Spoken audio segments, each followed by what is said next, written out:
I am now going to introduce our keynote speaker, Bob Atwell from Nicolet Bank. Bob is the president or chairman and CEO of Nicolet.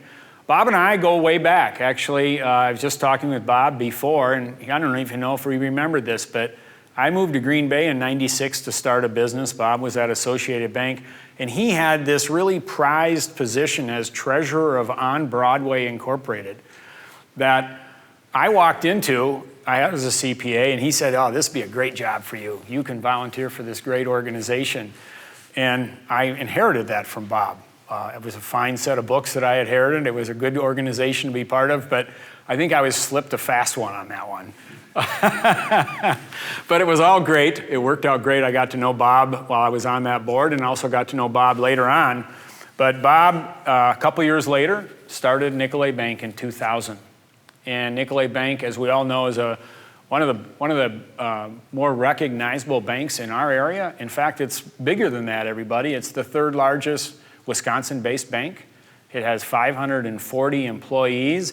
It's got about 35 locations and $4.3 billion in assets. So this bank has really grown. I know they've grown organically, and I know they've grown via acquisition. And both of those things are attributed to the leader. Bob, without further ado, why don't you come on up and share some thoughts with us. Really appreciate you being here.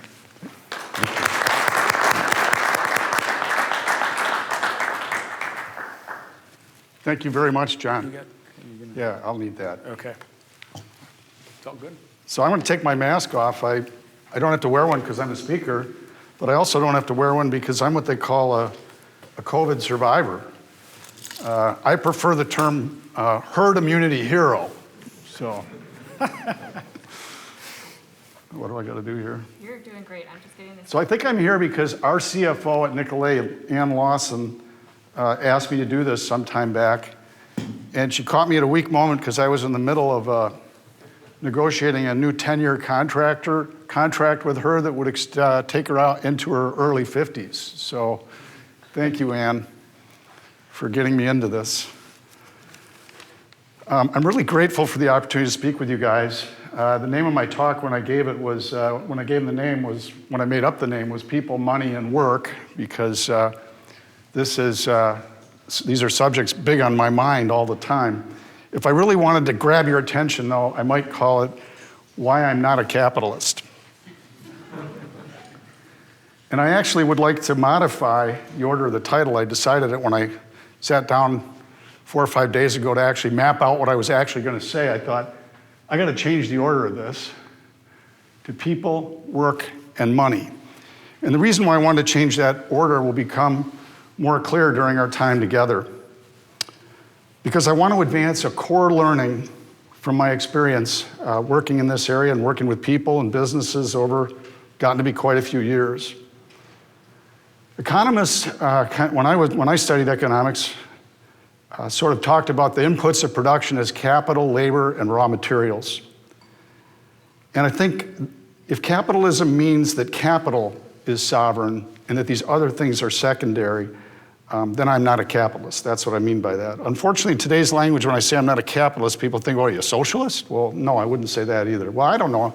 Actually, what I would say is why do we use these terms from the 1800s that seem to have come from crabby Germans and dour Scotsmen to describe our economic life together? Macroeconomists and others consistently talk as if it were money or capital that caused jobs so that people can work. Well, it may be true in sort of a narrow sense, or maybe in their academic models. I'd say perhaps it's even true for larger organizations. But I don't think it's helpful to think of money as the cause of prosperity at a ground level. I would submit that it is people, their work, and in particular, their work in cooperation with others that drive sustained prosperity. You and I suspect, spend most of our time in the world of what's referred to as small businesses, which is roughly, I know not everybody, roughly 500 employees or less. And in this world, it's more accurate and healthier if we invert the order.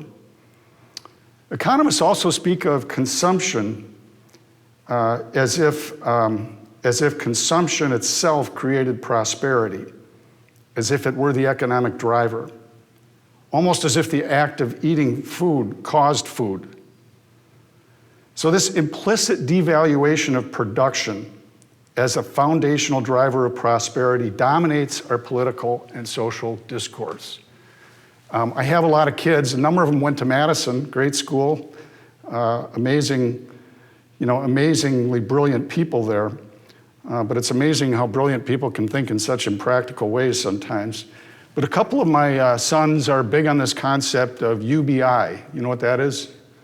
Universal Basic Income. It's the idea that we'd all be better off if everyone started the year with sort of a basic level of income that came from the government, I guess. So this is a term that's taken seriously. Well, if money causes consumption, which is what causes production, it makes perfect sense to let every adult begin each year with, let's say, $25,000 without doing any work.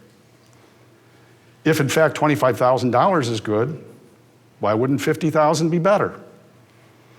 Well, we know it wouldn't be, because it's self-evident that prosperity and money are the result of someone's work. And not just their work, not just their hours. It's people's time applied to real work, whether it's physical or mental. It's their heart, it's their drive, it's their passion for their customers. It's their manifest affection for their colleagues that makes it work. I'll come to this later. So I'm going to talk for about 25 minutes or so, and then I'm going to open it up for questions, and I really hope we can have a good exchange. My comments are really grouped into four main areas. I do want to talk specifically about the impact of COVID on our regional economy, as I've seen it through our customers. And then I want to offer some reflections about business, finance, and people based on my years of traveling the highways and byways of northern Wisconsin and a little bit of the Upper Peninsula.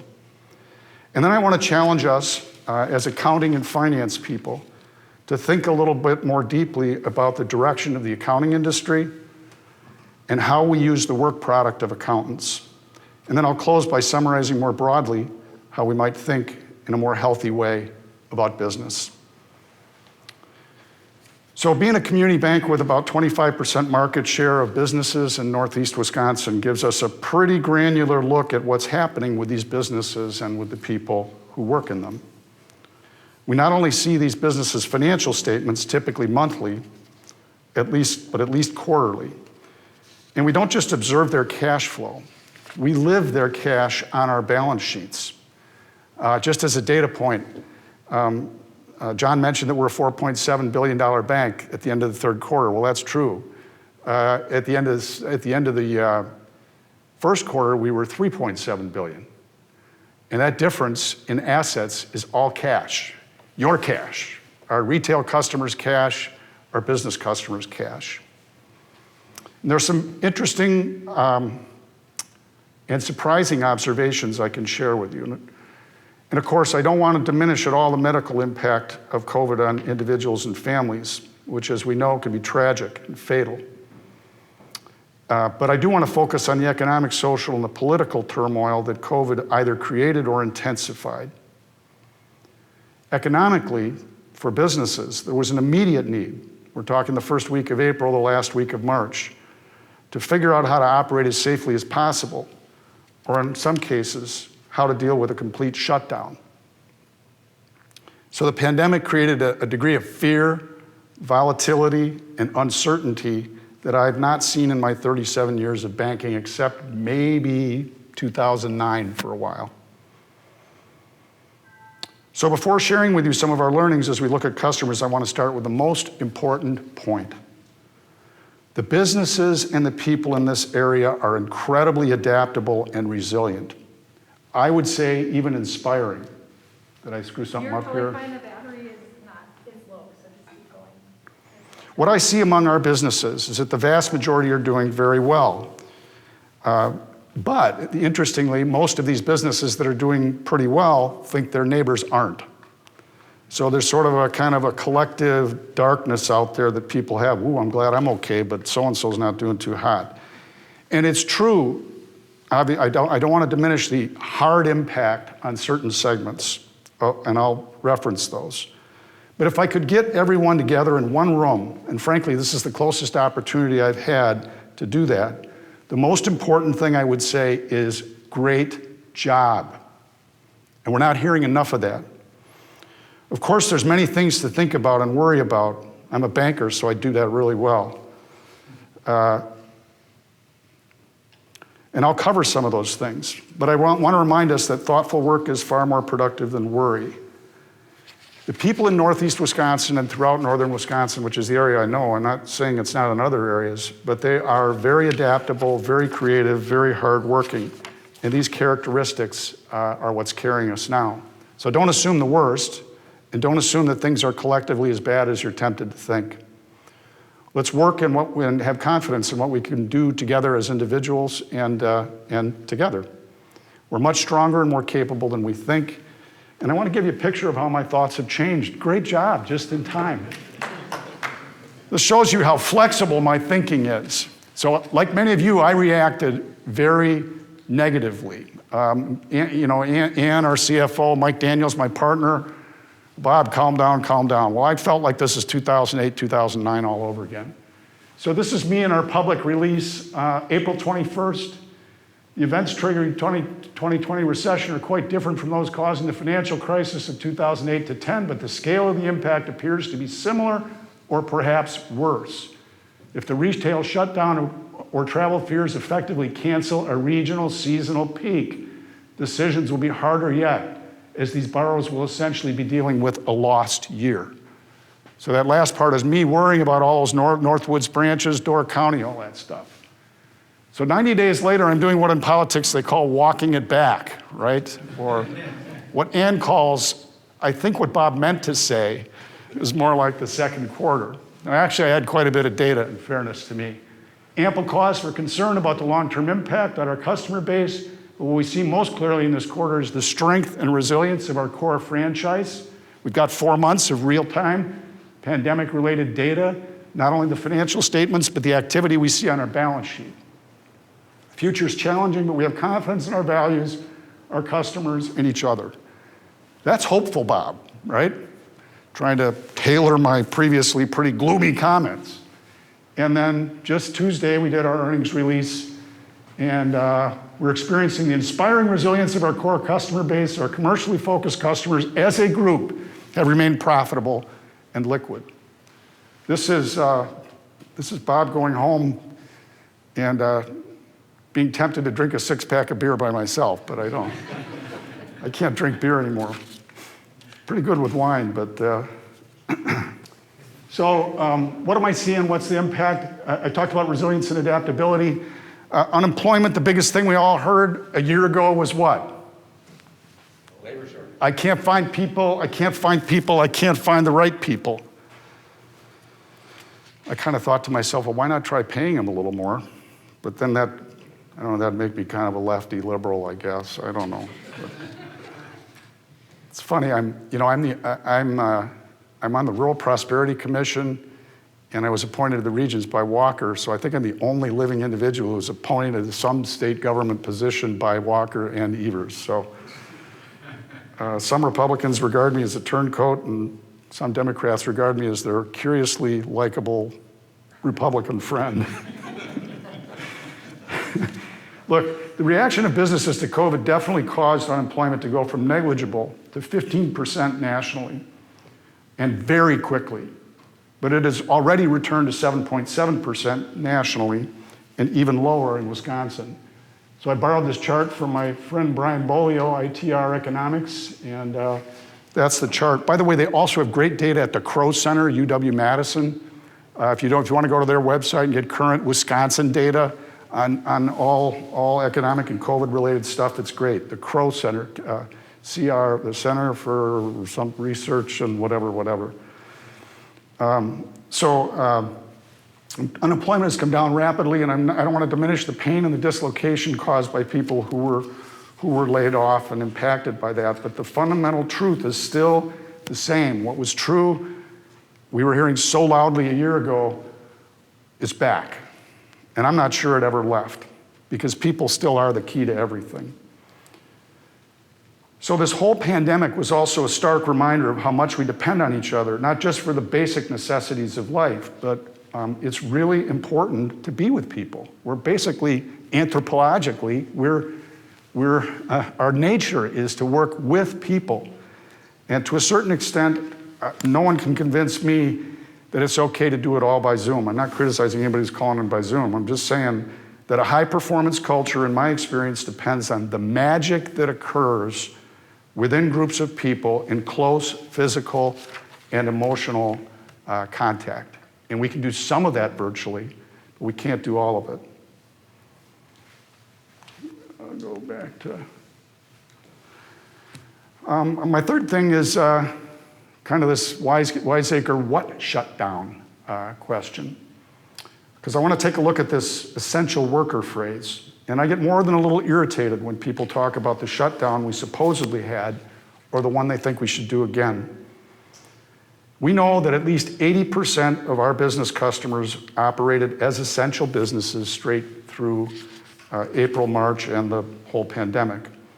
And we estimate that 65% of the workforce of our customer base continued working up on-site in those businesses straight throughout the pandemic, which means we had 65% of the essential people working so that the 35% of us, including me, at least for a month, could feel safer at home.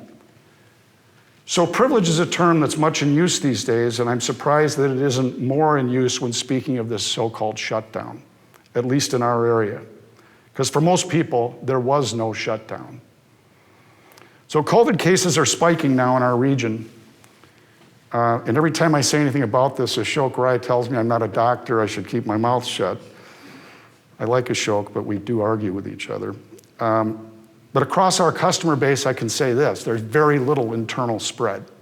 People are getting it, the people that are getting it, they're not getting it at work, for the most part. There are isolated cases of internal spread, certainly the meat packing, and from time to time in businesses, you've seen spread in offices. So I'm not saying relax.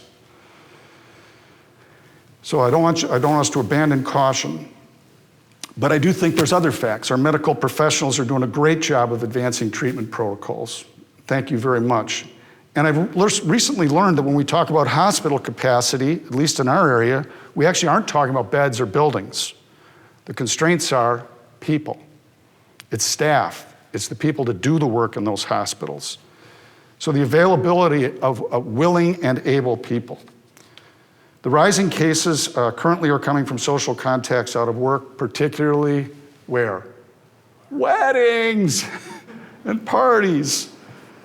Caused one guy I know to say, we heard the virus was Chinese. It turns out it's the chicken dance. Which, by the way, there's a lot of kissing and hugging at weddings. And anyway. So, no, I do think caution is in order, but statistically, as people who are in the working world, I think it's pretty accurate to say people are safer at work than they are at home, unless they're vulnerable. The vulnerable need to be protected.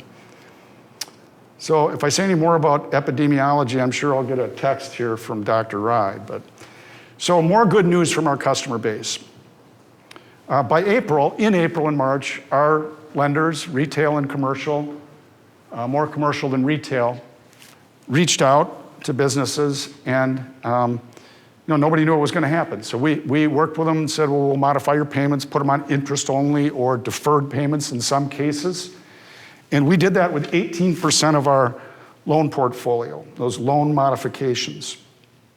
As of September 30th, we reported that all but 2% of our loan balances, are now continuing on some form of modification, mostly interest only, and about 1.5% of that is slated to come back on normal terms by November.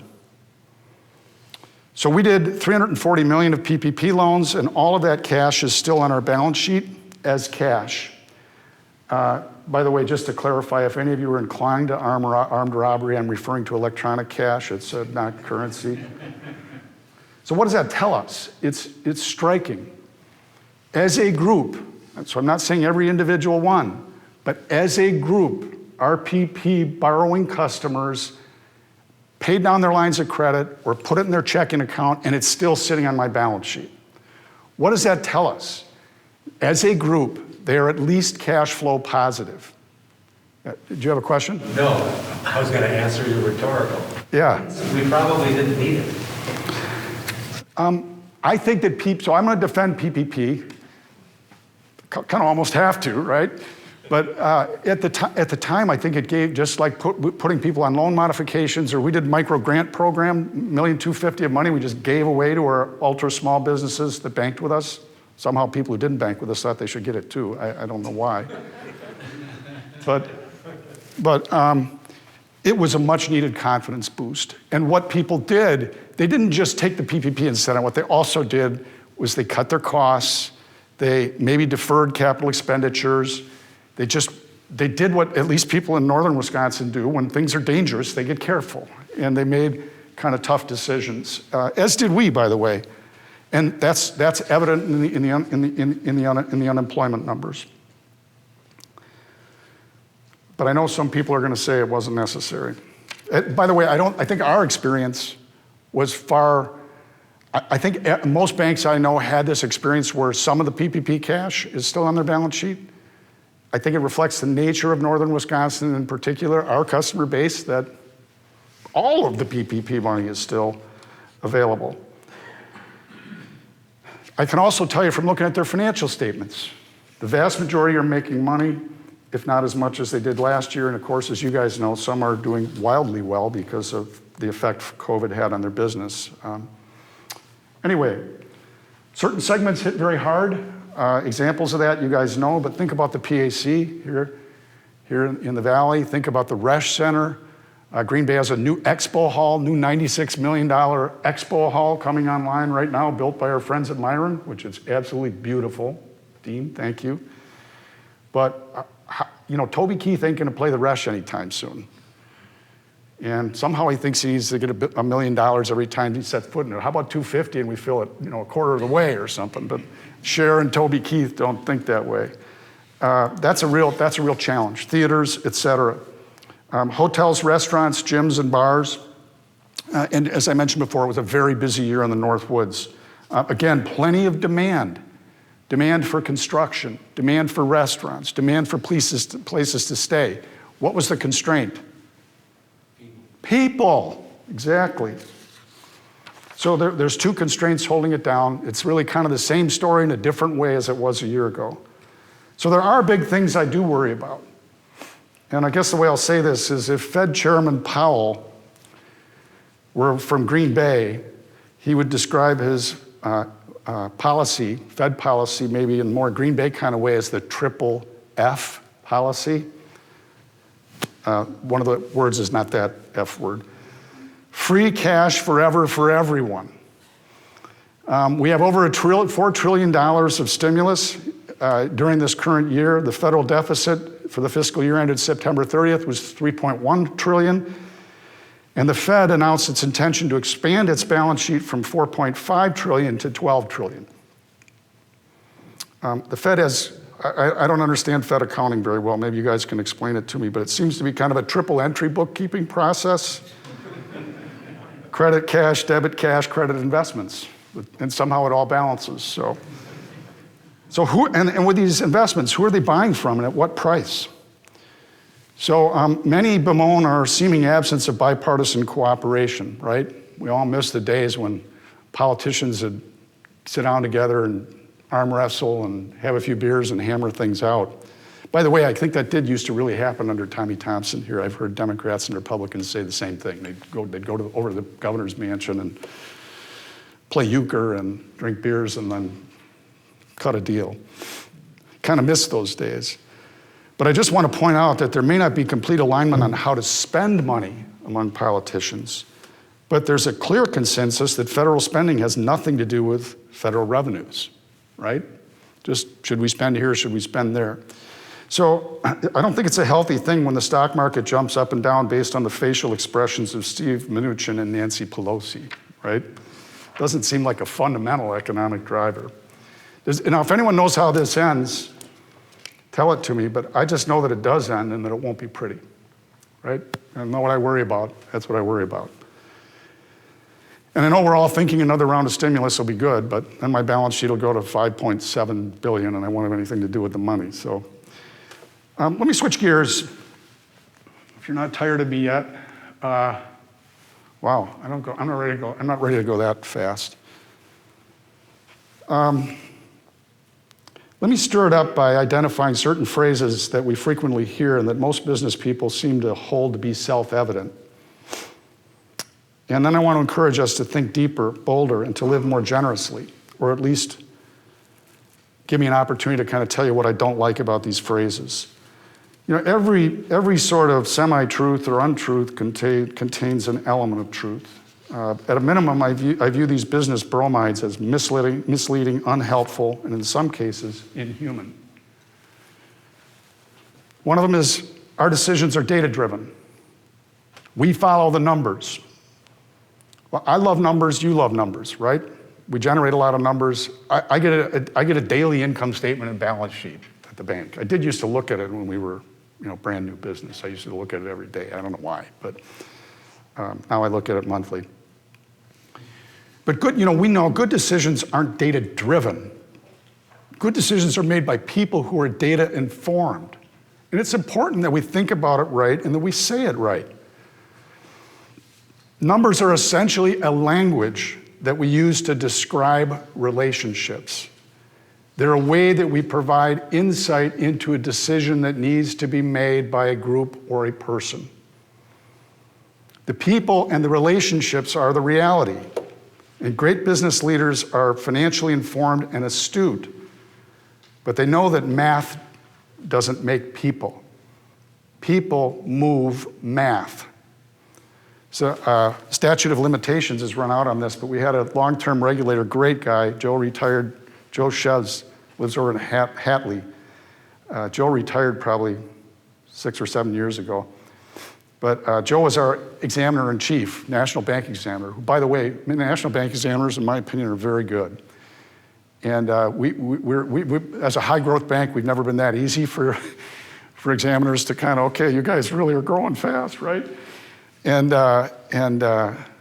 I don't even remember what the subject was, but we were sitting in the conference room, and Joe was kind of asking us about a report we'd given him. And he says to me, "Bob, where'd you get that number?" I said, "Joe, you were here. We made the whole thing up. Why can't I make up that number?" and we see this with our customers. Secondly, people are our most important asset, or we value our human capital. People are manifestly not assets, and they are not property. As we know, that matter was juridically resolved in 1863 and militarily resolved in 1865. And thinking about people as our possession is contrary to both natural and divine law, not to mention civil law. So if I sound like a scold, Ann said, "Bob, don't act like a scold." Okay. We need to respect people for the beautiful mystery that they are and for the freedom with which they're endowed. And yes, they can be stupid, self-absorbed, lazy, and frustrating at times. And if we're honest, I know so can we, right? But, well, maybe none of you, I don't know. Third one, the customer's always right. Outside of the commodity space, come on, we all know that's not true. We add value by bringing something to the customer that they don't have, whether it's a product or a service or insight or experience. So yes, we have to have an awesome attitude toward customers. But another thing I want to say about this is, a lot of us at Nicolet have had the experience of telling a customer that we're closing their accounts and they need to leave because they're not treating our people with respect, right? The customer's not always right, and they never have the right to treat our people like trash, right? The purpose of our corporation is to make money for the shareholders. or its pompous cousin, capital is king. All human organizations exist to serve the person. We believe in that deeply, and we've demonstrated that the result is the return to shareholders. Okay, so the stakeholder capitalism thing is kind of making a comeback, but to me that's kind of thin gruel compared to the passionate commitment to generate real value for the people we exist to serve. Fifth, competition separates the winners from the losers. I am a very competitive person, but I compete with clear competitors, and I have very few of those. My day job is to create a broad field for cooperative effort, both within our organization and the spreading of that sense of cooperation and self-care or care for each other beyond our walls to our customers, our shareholders, and our suppliers. As I said before, anthropologically, we are herd animals. We exist in relationship to each other, and in my opinion, to the God who made us, loves us, and sustains us. I think I can still have that opinion, right? Business and friendship don't mix is another one. I have many colleagues and customers with whom I am friends. Genuine friendship requires sincerity and mutual accountability, honesty, integrity, all of those things that we talk about, and we have to mean them. And we have to mean them with our friends and our neighbors, customers, suppliers, and colleagues. It's not incompatible with working together to serve customers and each other. Business is very personal. It's another thing people say, nothing business, just personal. You ever try foreclosing on someone with a loan that you made? Darn personal. I'm sure you have your versions of that in business. So you got to lean into it, not avoid it. I want to talk about this concept of giving back. Look, I'm a big fan of philanthropy, big fan of generosity. What I don't like about this phrase, giving back, is, I'll explain more what I mean, but it's really important to give during. And of course, if you achieve wealth in the course of your career, be generous with your money whenever, but also during your career. But what we really give during our career is we give our work. We give our affection, we give our respect, we give the impact that we have on people around us every day. And the reason why I say this so stridently, I'll tell you another story. How's my time here? I served on a commission that, a group that was with business leaders were getting together with educators, and it was in the middle of the financial crisis, and what I was seeing was our customers' revenue down 25%. This is 2009. Layoffs. Our customers are scared. We're having to advance new money into difficult situations to keep people alive and deal with all the difficulties of that. And basically, this group was kind of like telling business leaders, you need to get out there and advocate for more money. Now, I'm a big fan of education, right? I wouldn't be on the Board of Regents if I wasn't. But discussion got kind of heated because I wanted to get across to him, wait a minute, you got to understand the people who pay for all this and kind of condition they're in. He leaned into me and he said, Bob, leaned across the table a little bit. He says, Bob, you don't understand. In the private sector, you just make money. We do good. And when we use words like give back, we're kind of almost like admitting that we didn't give during. Through our work, through the sincerity and the care that we provided for the people, not just jobs, for the work that we did that mattered in their lives. So, there's this true story about, where the Nobel Peace Prize came from, right? I think I'm historically accurate. The Nobel family provided a vast majority of the armaments during the First World War. Must have felt a little guilty, so endowed a Peace Prize forever. Don't do philanthropy that way. Don't do something wrong and then give the money back. Anyway, and I don't know that was wrong. I don't know. By what right do I reject these tenets of received wisdom? My main credential is those 37 years I've been traveling the highways and byways here, meeting and following with hundreds, well, how would Trump say it? Millions, if not billions, of, meeting with hundreds and maybe 1,000 or two businesses, it's numbers I've followed. And I can see these people's faces And I remember their successes and their monumental screw-ups too. I was with them through both. And I've watched and participated in their ownership transitions across generations. I've tried to piece together who they buy from and who they serve and what difference they make. And I can picture the towns that they're located in. I can see in my mind's eye those places in 1990. And I can see them today. As we started Nicolet in 2000, I had to transition from banker to entrepreneur. Hey, John, by the way, I had no clue what I was doing as treasurer. I'm not really, I liked accounting, I did pretty well on it, but I'm not cut for that. So if you had to unwind some things and I never apologized, then I'm sorry. We tried to capture and amplify deliberately as we started the bank. Let's write them down. What are the things we've learned from the best business people we know, and let's build our business around those attitudes, those practices that they exhibited to us, that they showed us. So the most successful and admirable people that I know clearly did not live by these business bromides that I learned in economics, accounting, or in business school. These are not people who wake up in the morning thinking about math. Of course, they do if their payrolls accounts almost overdrawn.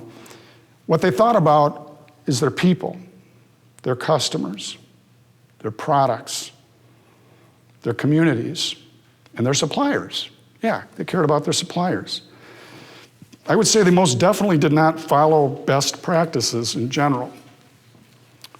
They knew that following convention would consign them to mediocrity because it's not a pathway to differentiation. So these were and are the people that drive transformation in their markets through passion and differentiation. And they are distinctive above all, not for their skill, nor for their competitive drive, which they had ample amount, but for their basic decency and generosity, maybe coupled with toughness too. They succeeded by, I so much want to go off into talking about some of these people specifically, but I'm not going to do that. They succeeded by helping individuals grow and by unleashing the incredible power of human creativity and cooperation. They become experts at making good decisions quickly with limited information. And they know the difference between a sound, timely decision and the tiresome pursuit of foregone conclusions that characterize so many bureaucracies. Of course, they were concerned about numbers and accountable for their financial outcomes. I needed them to be. And they typically became modestly wealthy. They just understand the difference between the purpose of their work and the financial result of their work. And they find joy and fulfillment in deep customers' relationships and in the people they work with. I want to reflect a little bit on the work of accountants. Kind of a busy chart. And I really want you to know how much respect I have for accountants and financial executives. And let me remind us that raw numbers find their meaning in human interpretation. And accounting is necessarily intrinsically conservative and backward focused, right? You and I know that business decision making needs to be grounded in an accurate understanding of the past. So that's accounting as a historical thing. And while pointing toward the future. So with the collapse of Arthur Andersen, and a host of other scandals, including 2008 to 10 financial crisis, the CPA industry has become increasingly more inward focused, more heavily regulated, and more risk averse, right? And I know we got some good ones in the room, right? And I think you guys have lived it a little bit. I don't know, Dan, is that fair? That's fair. And I'm very concerned about, Dan's heard me talk about this, Ken has, Phil Moore hears it all the time. I think Ken Krieger retired too soon for me to really unload on him. And Akofsky's really more of an entrepreneur than an accountant anyway. He's a pretty good accountant too. But I'm concerned about what's lost when external auditors become mostly concerned about avoiding the risk of them being wrong. I thought they were supposed to help me avoid being wrong.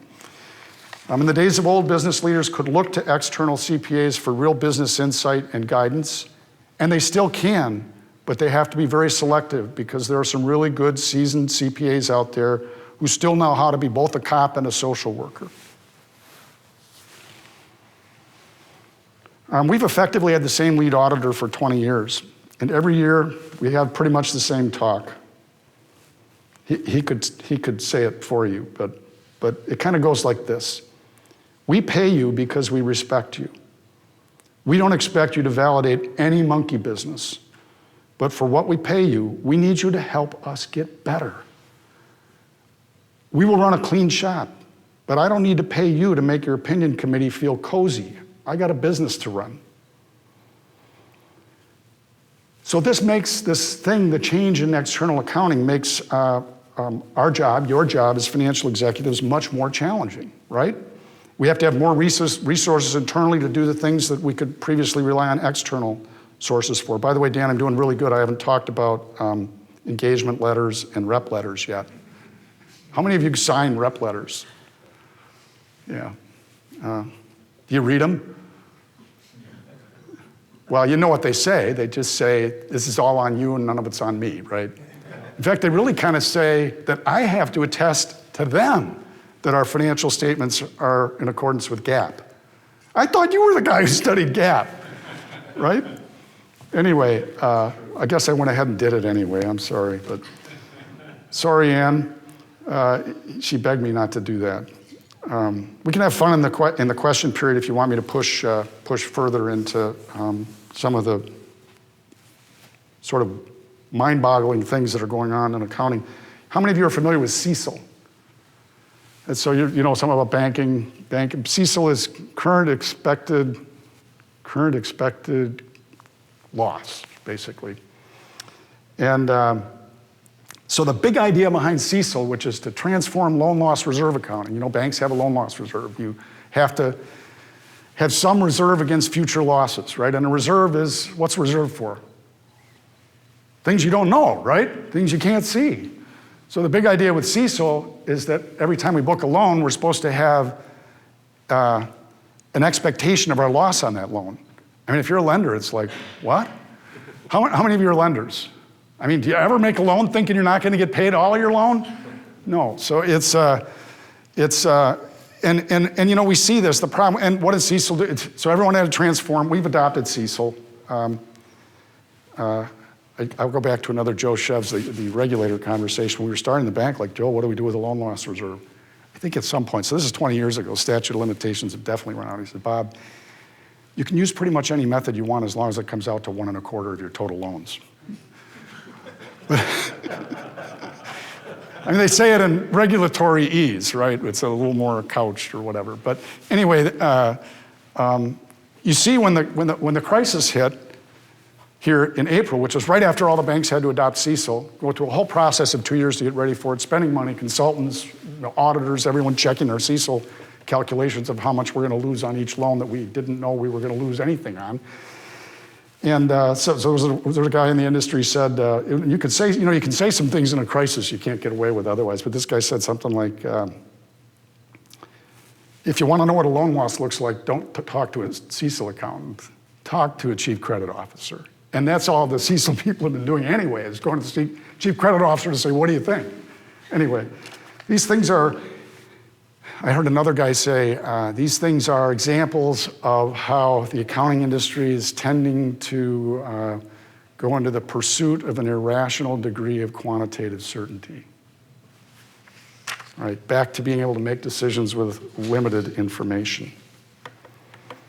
So as we look at this, maybe you guys know this, but it's just my way of trying to present it. I think you know it. If you don't, gosh, you got something out of this today. So, GAAP accounting is historical, backward looking. It captures every mistake, right? Does it capture mistakes avoided? No. Does it capture opportunities foregone? No. So I'm not saying it should. I don't think it could. I just think we need to know that when we're doing accounting, there's a gap between effective forward leadership decision-making, individuals and groups who use accounting information to use sound judgments about things that by definition can't be known. So again, the best entrepreneurs, I would say, make really good decisions with about 70% of the information they really should have. They use information, they do analysis. Our job as financial executives is to bridge that gap, to use accounting data effectively, but respect the way decisions are actually made in transformative ownership, transformative organizations, both public and private sectors. Sorry about that.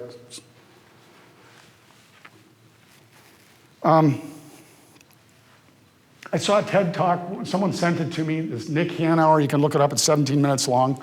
It's actually pretty good. There's some stuff in there I really hate, but there was this in there that I profoundly agree with. And this is my summary of his words, but you can YouTube his TED Talk. Nick Hanauer. It's not capital, it's people. Okay, have I said that enough times today? It's not self-interest. He used the term reciprocity. I would expand that term to be generosity. To have an outgoing heart, to understand what's going on inside people, and to make decisions in a generative way that serve all the people involved. It's not competition, rather cooperation. Okay, again, it's not competition that makes the world go round, is what I'm saying. It's a thing, and I love to beat my competitors. But the power of human cooperation at a street level, suppliers, customers, employees, is far more creative and generative than competitive behavior. Even in businesses, you have businesses that are bitter competitors, right? You have businesses who compete with you across some lines of business who might actually be helpful or a supplier to you in another, right? So don't absorb this Scottish and this angry German language, in the core of your thinking all the time. Think more like we really live in Northeast Wisconsin, which is more that way. So when I talk this way, and I have, because we kind of drew these ideas out of what we saw from our favorite people, and we wrote them down, and we talk about them, and we live them. We try to live them. We don't live them perfectly. But I remember early on when I was talking to our all employee base about the purpose of the organization is to serve the customers. Eric Witzak, one of our EVPs, great guy, Eric said, Bob, you got to understand that when you say that, people think you're supposed to give the stuff away. Oh, okay, Eric, I see what you mean. I got to be careful how I say this. So to say we serve doesn't mean we're a doormat, right? And it's been important to kind of get that across. But others say, and I say this at our annual meeting, I say it pretty much every annual meeting, I say, we'll have 120 people at the Meyer Theater or wherever in Green Bay, and I'll say, if you think the purpose of our organization is to make you money, you might want to own a different stock. Whoa, you can't say that to your shareholders. Well, yeah, I can. And we mean it. We don't mean we're not going to make you money. And in fact, I put this up, okay, it's a little bit of bragging, but I hope it's also validation. When we founded the bank, it came out at $10 a share in 2000. I think today we might have got to 64 today. And if you look what happened to the alternative investments, I got too busy a chart. The red line is the S&L index. The S&L index is the broad-based US bank index. So if you put $1 in a bank, if you put $10 in a bank index fund, specifically the S&L index fund, at the same time we opened Nicolet Bank, you'd have $9.70 left. And our shareholders are at 64. So I'm competitive. I want people to know we've been successful. Above anything, I want people to know that this more human way of thinking resonates more clearly with the people who live and work around here. I haven't worked anywhere else for a long, long time, so I just know it not only is more human, it not only is more fun, it's not only more joyful, it produces a better result. So thank you.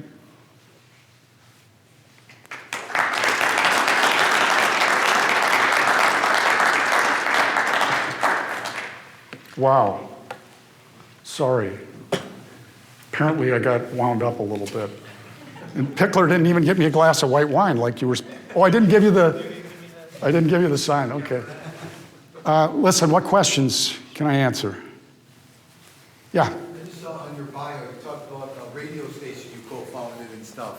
What drove that interest, or what, and is it still there?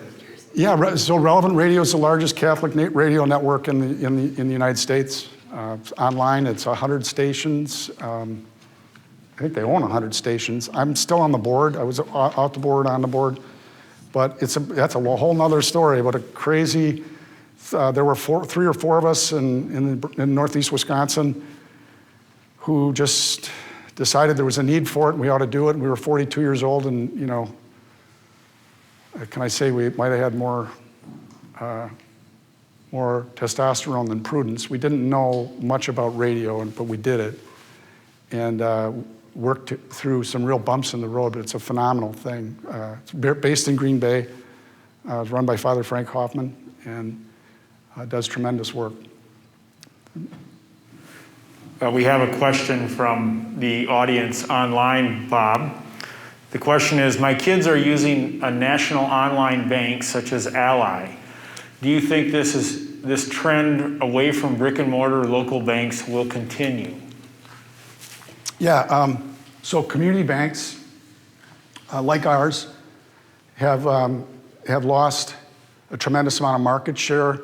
If you look over the last 30 years, they've gone from 80, these are banks under 10 billion, which is 10 billion is actually a pretty small bank, by the way, by national terms. Banks under 10 billion used to hold 80% of the deposits, and I think maybe it's 40 years, so 1980.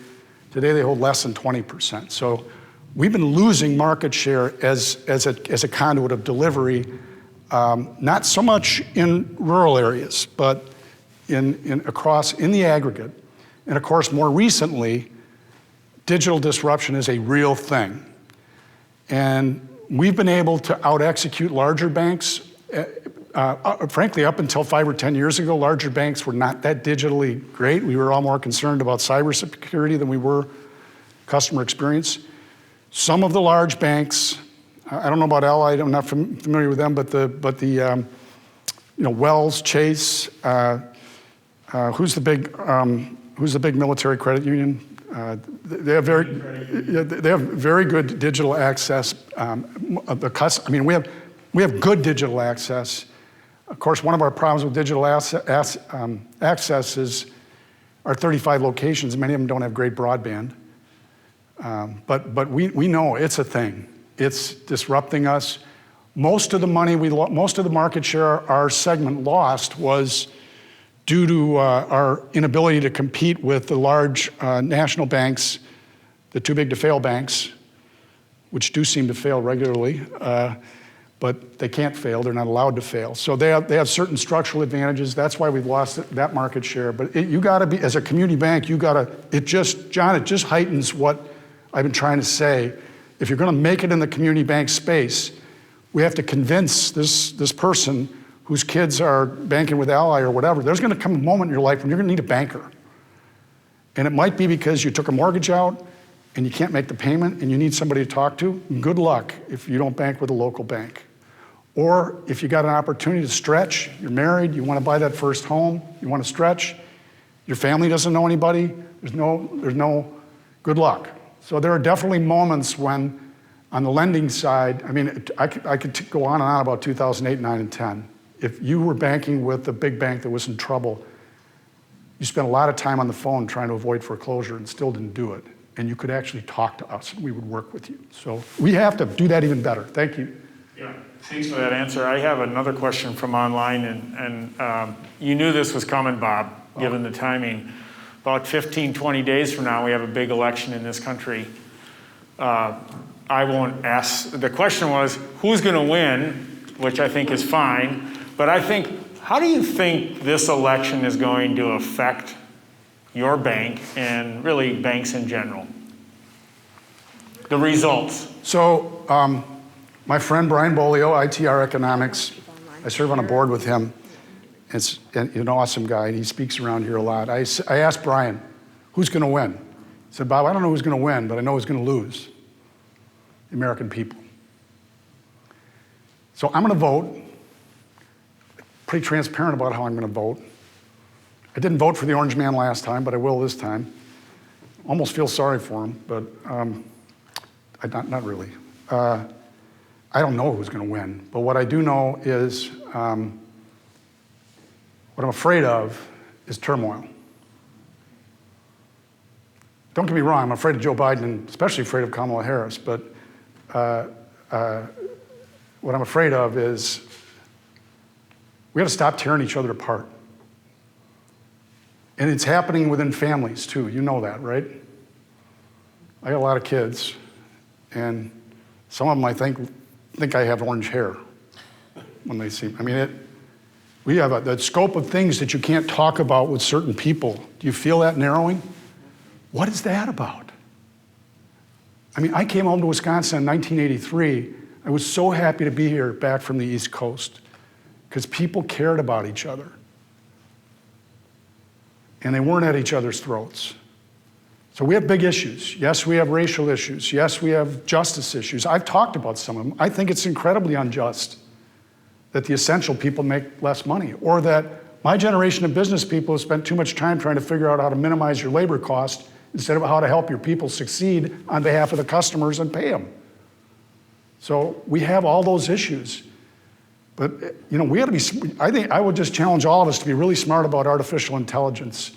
If you think you're so objective and so well informed that you can't be manipulated, be a little more honest with yourself, because a lot of this is the business model of getting clicks by getting people angry.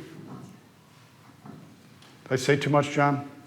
No, that's fantastic. By the way, I'm going to maybe raise hands on the screen. Can people hear me online? I'm wondering if people can hear me online. Michelle will let me know. Yeah, I'm getting... Okay, any questions? Any more questions from the group here or online? Online, we don't have any more. Yeah, Dan.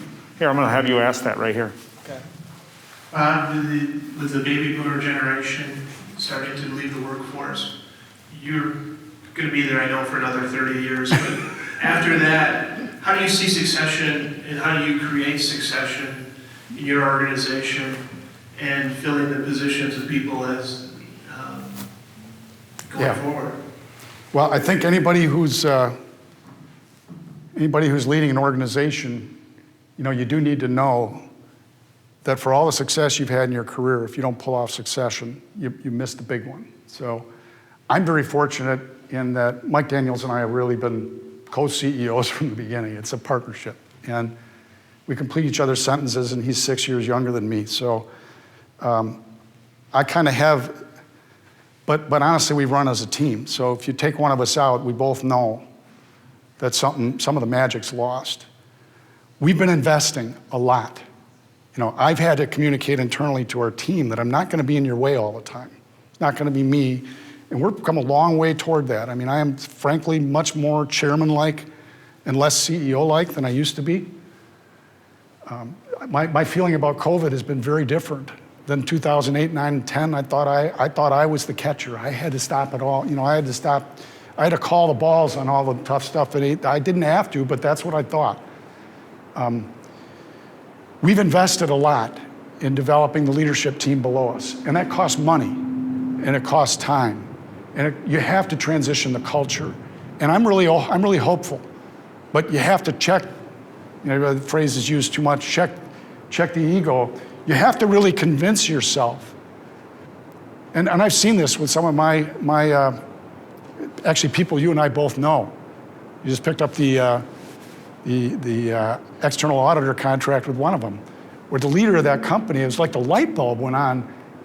He had people telling him, you don't want to hire this guy because he wants your job. And all of a sudden he kind of looked, I remember him looking at me like, wait a minute, I can still own the company and he can do my work and that's a problem?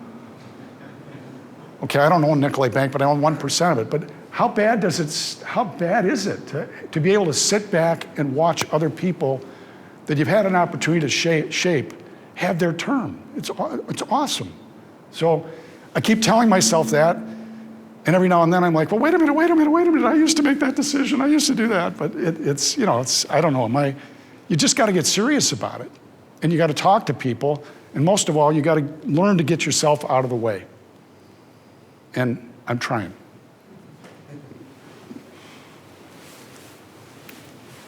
That's it, John? One more question. One more? Would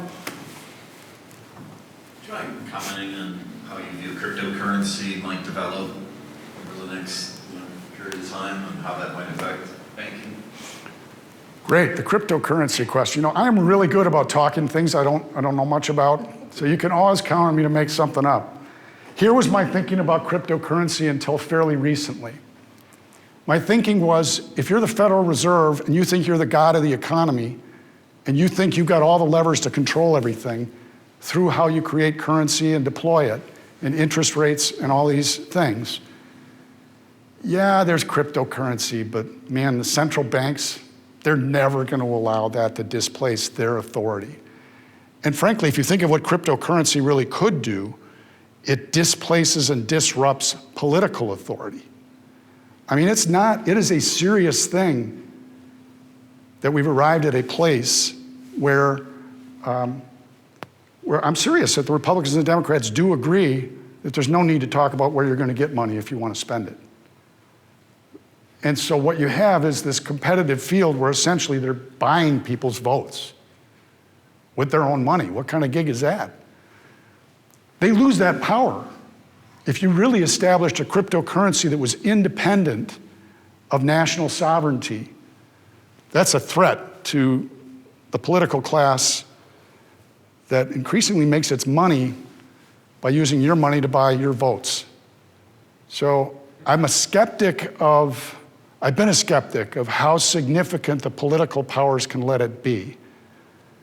And, let me kind of close it out by saying, I've wondered a long time how long the United States can be the reserve currency of the world. How can we spend money the way we do and borrow money the way we do and have the rest of the world still want dollars more than any other currency? And the only answer has been, look at the competition. Who's going to be the world's reserve currency if not us? The Chinese? Who trusts them? I don't mean that racially, excuse me, but I mean politically.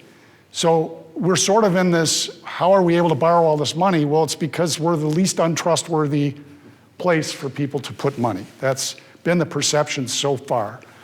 There are signs, and above all, I thought the regulators would not allow cryptocurrency to displace the banking system. But I think there are signs that both the Fed and the bank regulators are trying to rethink again how they can get in the cryptocurrency game. So I don't understand it. I mean, I can understand in the United States, I trust, even knowing how distrustworthy we are. Our currency still says in God we trust. I guess that's sort of something. But in crypto, I trust.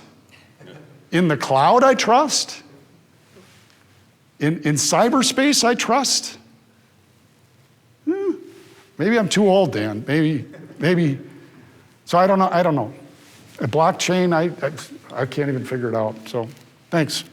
Thank you, Bob. Thanks, everybody.